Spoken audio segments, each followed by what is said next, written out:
All the talk this offseason about the Dallas Cowboys has been the offense. The offense, the offense, the offense. They add CeeDee Lamb in the draft. Of course, Michael Gallup with his epic year 2 breakout.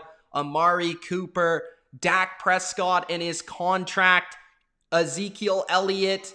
Everybody's talking about that. Everybody's talking about the offense. Everybody's talking about how explosive this team can be in 2020 offensively. Well, now the Dallas Cowboys have done a little balancing act here by signing one of the biggest defensive free agents, Everson Griffen, formerly of the Minnesota Vikings, one of, I would say, the top 20 pass rushers off the edge in the sport in the NFL. He is now a Dallas Cowboy. He will be teaming up with Demarcus Lawrence, Leighton Vander Esch, Jalen Smith, and the ads of McCoy, Dontari Poe. They signed Aldon Smith. They signed Clinton Dix. This Dallas Cowboys defense and team is loaded. And I've been high on the Dallas Cowboys all offseason. I've been talking about how I felt, they were a Super Bowl contender in the NFC. I think they're the team that will win the NFC East this year. Of course, I love what they've done offensively, and I think that offense is going to be dynamic and electric. But I did have my questions about this defensive line. Of course, they lost Robert Quinn, who was awesome for them a year ago. But the thing I've always said about the Cowboys is they always seem to replenish their talent on the defensive line, and they seem to find guys every season that can just come in and play. I thought it might have been Aldon Smith, because of his former greatness. He come back on a cheap contract. Dallas just always seems to do that. Of course, with McCoy and Poe, those guys will contribute. But now you have a guy that's locked and loaded for nearly 10 sacks. I want to say at least 8, right? At least 8. He has the capability of going for 12, 13 sacks in a season, and he is one of the most disruptive defensive ends in the NFL and has been for a while. And yes, he's a little bit older. He's in his mid-30s now, but nothing from a year ago, if you watched Everson Griffen, tells me that this guy is slowing down at any point. And I do believe that he didn't return to the Vikings because he was looking for a pretty big contract. He was looking for a decent amount of money, and he was holding out for a team that both had Super Bowl aspirations and was going to give him the contract he deserved. So Minnesota wasn't that team. I think there were talks between him and Seattle to go there, but obviously Dallas was the place and the team that stepped up to the plate, both with Super Bowl aspirations and enough money to make this move. Now, I don't know what the exact contract is going to be, whether it's a 1-year deal or it's a 2-year deal. That's my guess, one of those.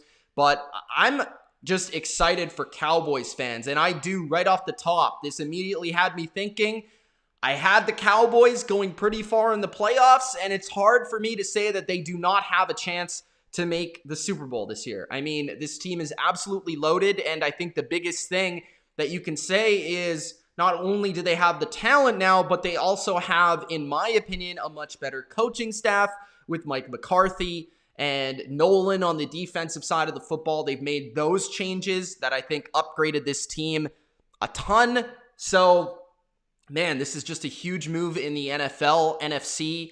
It really does just change the picture of what the playoffs could possibly look like and the NFC elite conversation. I think if you're including the Saints, the Niners, some people would have the Bucks. I'm sure a lot of people would have Seattle. If you're not including Dallas in that conversation, you're sorely mistaken, especially after this move, because Everson Griffen is just an impactful player.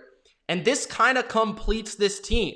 Now, you could still point to the cornerback position as being a flaw on this football team, but I do think a lot of people are underrating the talent they have at that position. They've just added more and more depth to this front seven, a front seven that has Pro Bowl talents and veteran players, leadership. They have young players that are on the rise. They have players that are back and proving themselves. I mean, there's a perfect mix of everything on this front seven.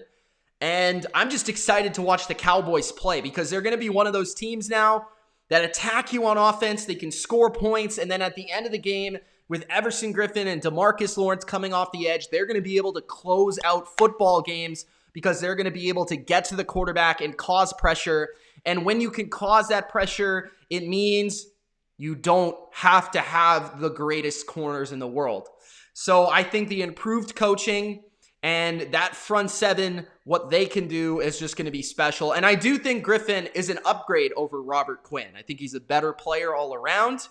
And yes, he's a perfect number 2. We saw what he could do on the opposite side of Danielle Hunter. And I think he's going to have a similar impact on the Cowboys on the opposite side of Demarcus Lawrence. A lot of people sleeping on Demarcus Lawrence going into this season. He really good player, didn't have his greatest season last year from a statistical perspective, but I expect him to bounce back. And part of that will be having Everson Griffen along with him, along with a McCoy and a Poe to help him out from a veteran leadership perspective. And don't count out Tyron Crawford. This is like one of the least talked about injury returns to a football team. But that guy is also a really good talent who kind of plays everywhere on this defensive line. So now when you're looking at this nickel defense in a pass rushing situation, you're going to have McCoy and Crawford inside with Griffen and Lawrence on the outside. And then, of course, you have Leighton and Vander Esch and Jalen Smith at backer. You still have Sean Lee. They brought in Malcolm Smith as well. And they have Clinton Dix and Woods, who's underrated. So, I mean, this pass defense, yes, not the greatest corners. If Diggs can come into his own early on, that would be interesting. But, man, this D-line is just so good. And it's not only good from a starting perspective, but also from a depth perspective. They're kind of competing with the Eagles in terms of this deep defensive line. So, guys, let me know in the comments what you think. Of course, I'm going to read your comments. But I'm just excited because, the Cowboys are a team that whenever they're good, it's good for football. And, when they bring in the ratings, they bring in the hype, they make my channel better because more people are going to watch it. So, yeah, I'm excited. Cowboys are obviously a very interesting, and I think from all perspectives, I'm excited to watch their offense, but I'm also now excited to see what this defense has to offer.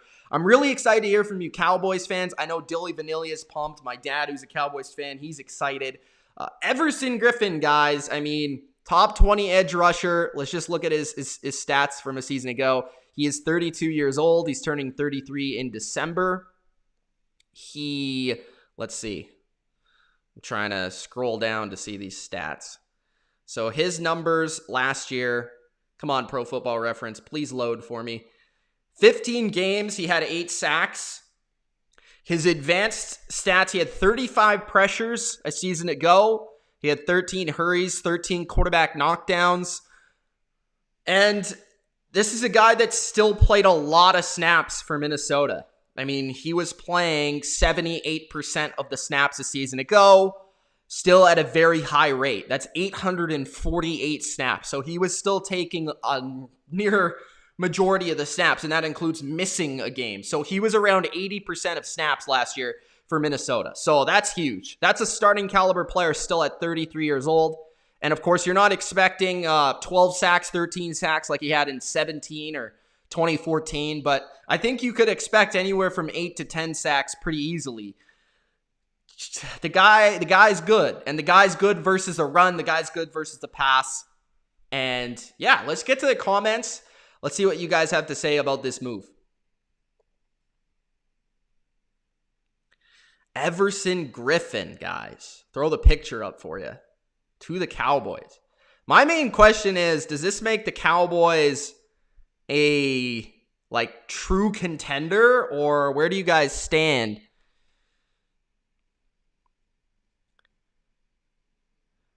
The Eduardo Sullivan says, hell yes. How about them Cowboys? Mr. Beast says 9-7. Eduardo says best front 7 in the NFL. Nicholas says he's not a top 20 pass rusher. Come on. Steve says, I wonder how they pay a big name free agent when they're supposedly in cap trouble. Something is kind of fishy. That's the first thing I thought as well. Well, first thing I thought was I was excited. But the second thing I thought was, How are they paying this guy? How much is this guy taking?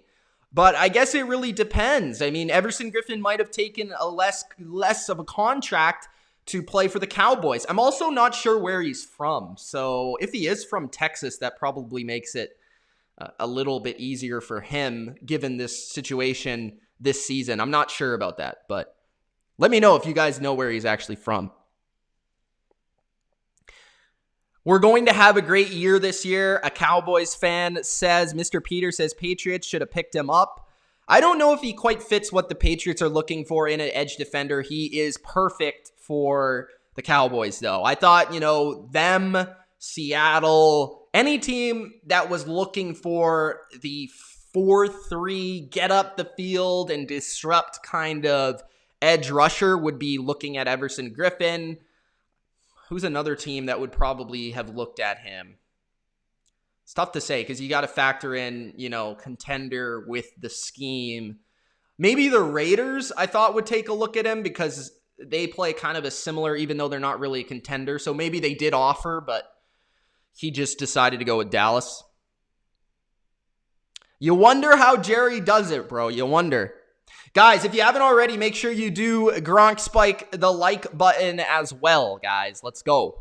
Gronk Spike the like button. I don't know why my thing isn't working, but anyways. I like to watch the NFL, says he. Screw the Cowboys. Joseph says the Cowboys are loaded. I was hoping the Lions were going to pick him up. Good luck to him with the Cowboys. Nicholas says the Cowboys won't go to the Super Bowl. Come on! Well, they're definitely in the conversation. I mean, I had them, I think the first playoff predictions that I had were the Cowboys going to the NFC Championship game. So I think they definitely have an opportunity. And I think they match up well with a lot of the top teams in the NFC when you look at how they match up versus the Saints. The Saints have had trouble with the Cowboys defense for the last couple of seasons. And I know that the Cowboys receivers would give the Saints secondary some fits. Also, the Tampa Bay Bucks, of course, have their own questions, but that would kind of be a shootout. Adding a pass rusher to get after Tom Brady would be promising for them and help their cause. The Eagles, looking at head-to-head, I think they're just more explosive of a team than the Eagles are.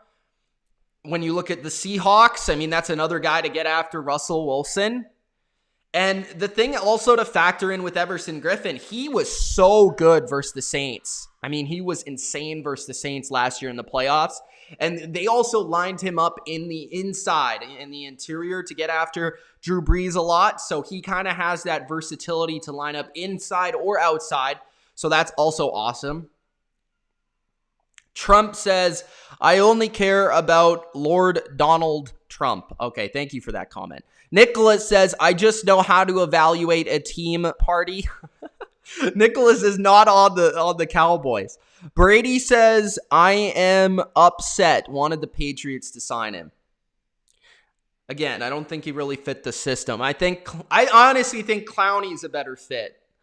Steve says the secondary is going to hurt this defense.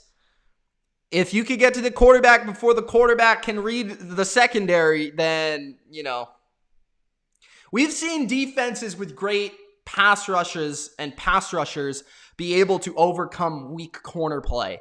Just last season, the team that won the Super Bowl, the Chiefs, had a really good pass rush at the end of the year, but not necessarily the greatest corners. The Panthers are kind of the team that I always look at with Ron Rivera. That team always was built on pass rush, right? And good linebackers. And they kind of run a similar kind of scheme to what Carolina did in the Cam Newton 2015, 2013, that kind of era. And that's kind of what Dallas is looking for defensively as well. Robert Quinn, I don't think, is better than Everson Griffen. Jack says you'd compare Bush and Leonard is better. I don't know what you guys are talking about. Phenom says he's way past his prime. The Cowgirls are no better than the 8-8. I don't know about that. He says go Niners. I don't know how he's way past his prime. Rodriguez says, why you hating? We're the ones who choked in the Super Bowl. 49ers. Looks like some 49ers Cowboys hatred going back and forth. Daddy-O says, no, you guys don't. I don't even know what you guys are talking about half the time. You guys are just rambling on about this 49ers Cowboys stuff. Ultra says those Carolina teams wouldn't have done anything without Cam. Yeah, but hey, Dak's in for a big season this year, and Dak has a lot better support than Cam ever had. Kevin Kent says, Mitch, why are you sleeping on the Cardinals? Because the Cardinals have no defense. That's why I'm sleeping on them. I think they can make the playoffs, but I don't think they can do anything once they get there. Maybe 7 seed, maybe 6 seed at best, but their division is too good.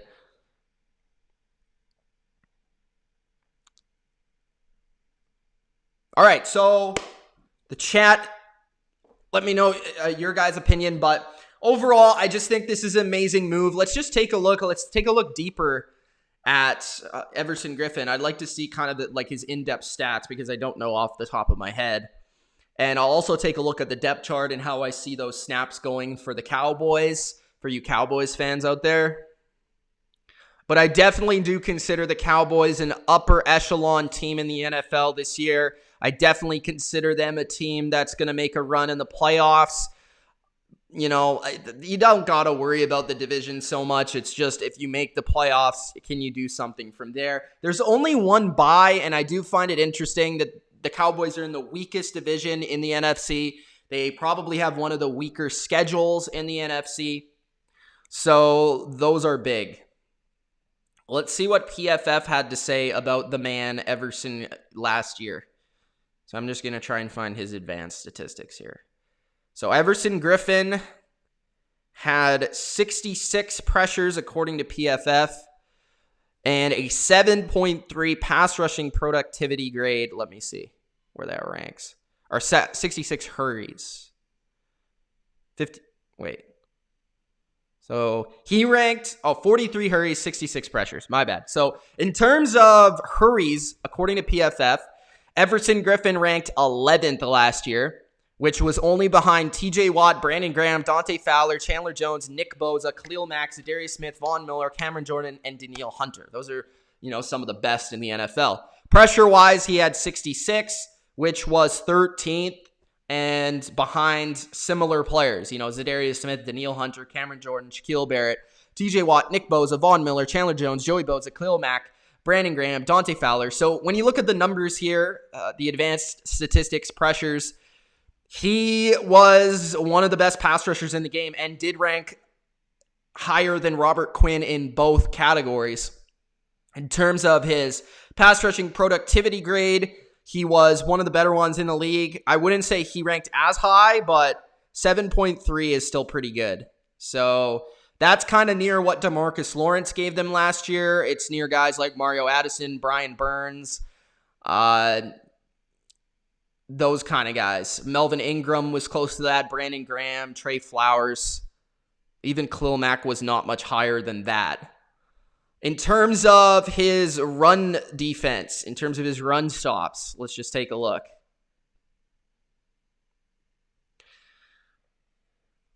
Run stops wise, let's see if I can find his team.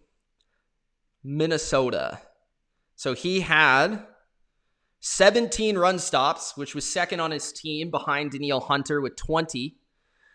And he had a 6.1% stop percentage. So he ranked in the top 30 at run stops. So he was right beside Von Miller, right beside Frank Clark. So those are some really good players. Max Crosby had a similar number as well. So, he's a well-rounded player.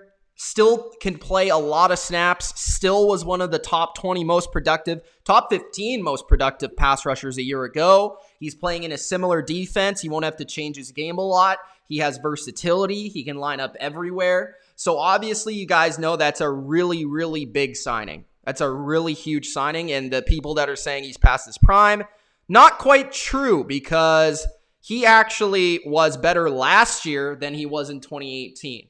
2018, he had one of his worst seasons of his career, but in 2019, he bounced back and played very well. So now looking at the depth chart for Dallas, defensively, of course, they have Demarcus Lawrence. I expect Everson Griffen to play a lot of snaps. I'm not quite sure if he'll be a starter. Like, he was a starter in Minnesota. Like, will he play every snap or that kind of thing? I think, obviously, Lawrence is going to play on one side, but they very much value Tyron Crawford. So I think Crawford's going to play a lot, but I think Crawford moves inside on pass rush downs. They take Poe off the field, and then they can move Griffen outside. So maybe this might even be better for Griffen, the fact that he might not have to play every down, and he can come in with a fresh motor on third down or on passing downs and be more of just a pass rusher. And that might actually be the way to go for them. If they have Crawford on the edge on early or rushing downs or more run-oriented versus more run-oriented formations, and they put the big man Dontari Poe in there, I'm not sure if Poe is going to start on the PUP list or what's going on there. They also have Tristan Hill, who I like, Neville Gallimore, who they drafted, Antoine Woods. They have plenty of depth at the defensive tackle position. They also brought in, like I said, Aldon Smith. I think Randy Gregory might be coming back, but I wouldn't count on that whatsoever. Joe Jackson is there. They drafted a couple other guys. So they got at least a 3 or 4 man rotation on the edge, along with a 4 or 5 man rotation inside. So they have probably about 10 players that are going to play for them on a given game on their defensive line. So yeah, that's just a huge move, because it just is going to change the entire defense from allowing them to get more pressure, which is going to allow them to get more turnovers, which is going to help their secondary, which was a little questionable, which is going to help their offense that we know is going to be dynamic, get the ball back, and then is going to help them close out games. They can run the football. They can pass rush. This is just a great move. I love this move. I'm not sure how much money it was, and I'm not sure if those details have come out yet. Let's look at these final comments. If you guys haven't already, again, Gronk, spike the like button, guys, if you haven't already. It does help the channel and helps this video reach other Cowboy fans or NFL fans looking for this video. Also, if you haven't already, subscribe to the channel for more NFL reactions and analysis. If you guys haven't already, check out my latest video that I made earlier today, where I did discuss why I believe the Cowboys will win their division this year. So go check out that. Danielle Hunter is elite, correct. Let's see. Daddio says a lot of biases in here and not enough realness or logic from certain fans. I don't know if you're talking about me. I don't think so, because I'm not a Cowboys fan. What else? The problem is the Dallas D-line lacks continuity and chemistry that will be crucial this year. The Niners know who they are on defense. That is true, but I mean, defensive line continuity, is that really a huge thing? I don't know. I mean, those guys are really talented players, and, you know, you're talking about Everson Griffen, McCoy, who's like a Hall of Famer almost, Dontari Poe's been around the game, and this isn't an overly complex defense. I mean, this is not a defense like the Patriots where you're asking the guy to stun here and stunt there and drop into coverage. No, they just want you to get the quarterback. It's really as simple as that. The Cowboys aren't overly complex, and I don't think they're changing much of their scheme. And to that point, I don't think this scheme it's too different from what McCoy's played in before, or what Crawford or Poe, or they're not really changing much. I just think as the season goes on, Nolan is going to add a little bit here and a little bit there. Now, your point that you gave about the 49ers, I agree. I think the 49ers defense is in a great spot because I think their defense isn't overly complex and they are returning a lot of their players. I think they're going to be able to very quickly get up to speed, while a lot of teams that maybe have new additions, like I would point to the Dolphins defense. I think they're going to start slow and then they're going to progress, and they're going to be really good at the end of the year, because I think when Brian Flores, he's got all these new guys that some of them have been in the system before, but some of them have not. So you're going to have to get these guys up to speed, and it's going to be hard with the lack of training camp. But when you're talking about the Cowboys, I don't necessarily that being the case necessarily. So what else do we have? Do I think Clay Matthews will sign with the Seahawks? Now, that move would seem a little weird to me. That seems like a little bit of an odd fit. That's just my opinion. I think he's better off going to like Tampa or New England. I don't know, or maybe even back to Green Bay. I'd like to see that. But a team like Seattle, I don't know if he really fits that scheme very well. That's just my opinion. I've never seen him play in that scheme, so I don't know.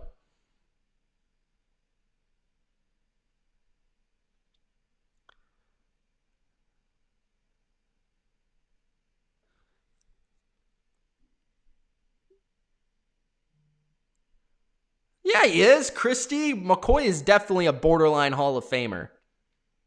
I don't think he'll make it, but I mean, he had a really great career, or has had a really great career. And even last year, he was a good player. I think, correct me if I'm wrong, he must have been at least second team all decade in the 2010s. Where do I think Logan Ryan will sign? Hey, I'd love to see him come back to New England. I think the Giants, possibly. They've lost a couple corners this offseason. Makes sense to me. Who else? Who has a lot of money? I mean, I know Detroit still has a lot of money if they're looking for another cornerback, but I think they're more so looking for another pass rusher. I'd like to see the Packers sign somebody like him. I know that he's saying that he's more of a safety. So, I mean, he's a nickel corner safety. That's tough. Who could use corner help? I don't know, man. But I definitely think somebody will sign him. Blaze says the Cowboys are overrated. It feels like everybody is rather, they love the Cowboys, they hate the Cowboys. You know, that's just the way it is. Where's Clowney going? Maybe the Titans. I could see the Titans. I could see the Seahawks getting desperate and calling him back.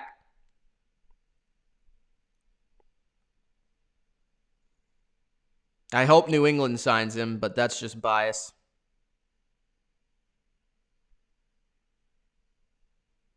Ravens will stomp the Cowboys.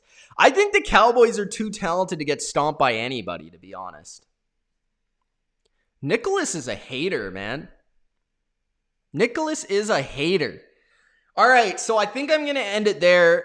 I hope you enjoyed this breakdown reaction. Everson Griffen to the Dallas Cowboys. I think the Cowboys are now on their way to being an NFC competitor, elite team that's going to do something this season, and I would not be shocked to see them in Tampa Bay in the Super Bowl this season. I think they are obviously awesome on offense, and they've just upgraded their defensive line by adding one of the top 20 edge players in the league. So if you enjoyed, Gronk spike the like button and subscribe for more. It's Mitch. Thanks for watching.